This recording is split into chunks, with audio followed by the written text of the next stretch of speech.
Hey guys, and welcome back to another episode with In the Kitchen with Montreal Mike. Today, though, we're taking a break from the cooking. That's right, you deserve a break. You deserve a Kit Kat. This is not a sponsored video. Kit Kat, if you guys want to sponsor, go ahead.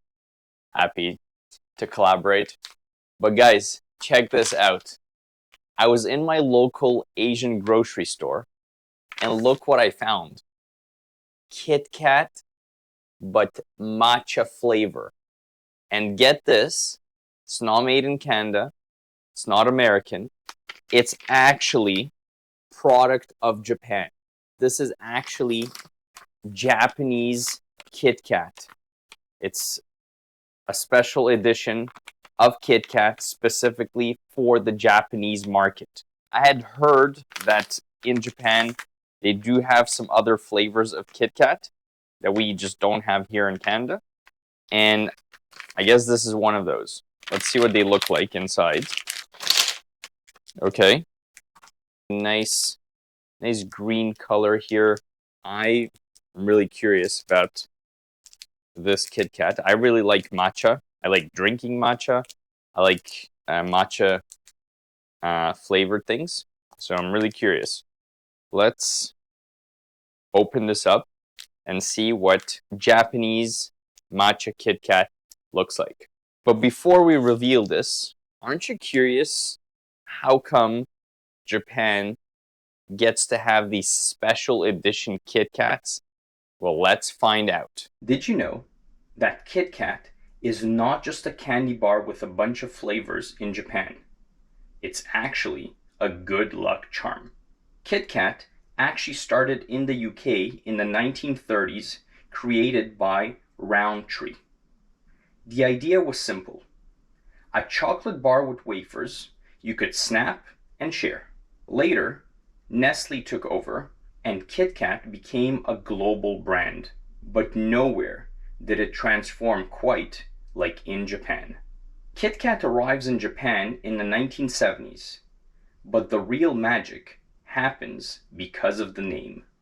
Kit Kat sounds like Kito Katsu, which means you will surely win in Japanese. So students start receiving Kit Kats as good luck gifts before university entrance exams every January.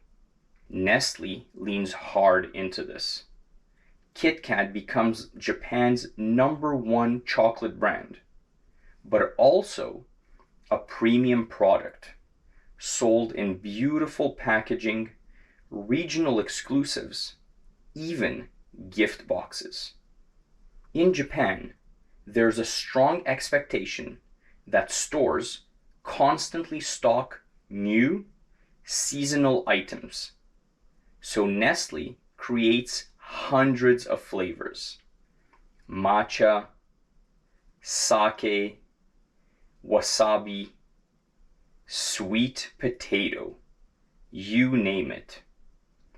Exam season alone creates a massive sales spike every year, turning Kit Kat into a cultural ritual, not just a snack. Same bar, same wafer, totally different meaning. Now that's the power of culture. And now that we know a little bit more about the special Kit Kats they have over in Japan, which makes me want to go even more to Japan, and I think I'm going to be trying a lot of different Kit Kats over there.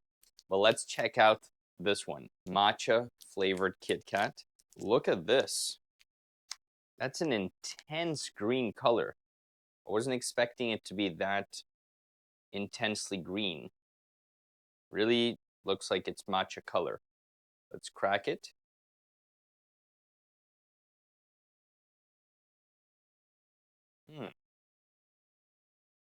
I'm already getting the matcha smell. Getting a bit of that sort of Kit Kat chocolate smell, but definitely getting that matcha sort of grassy, herbaceous kind of feel. Let's try it. Itadakimasu.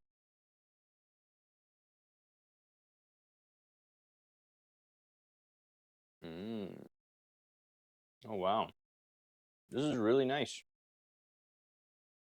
It's very matcha forward. You're really getting that matcha flavor.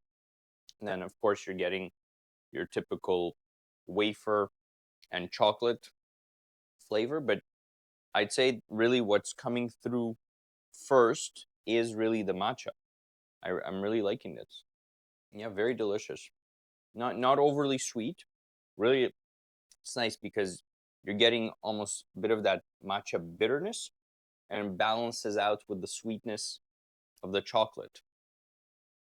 Honestly, I think I prefer these Japanese matcha Kit Kats to the Kit Kats that we're used to having here in Montreal and in North America. This is really delicious. I'm gonna have the second one.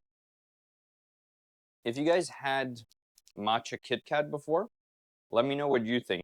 And for those of you who have maybe traveled to Japan, or if you do live in Japan, have you tried any other Kit Kat flavors and which one is your favorite? Let me know down in the comments. Really curious if there's some other really delicious flavors that we have no idea about here in North America. Well, I hope you guys enjoyed this break with this matcha Kit Kat straight from Japan. And I will see you next time for another episode of In the Kitchen with Montreal Mike. Ciao.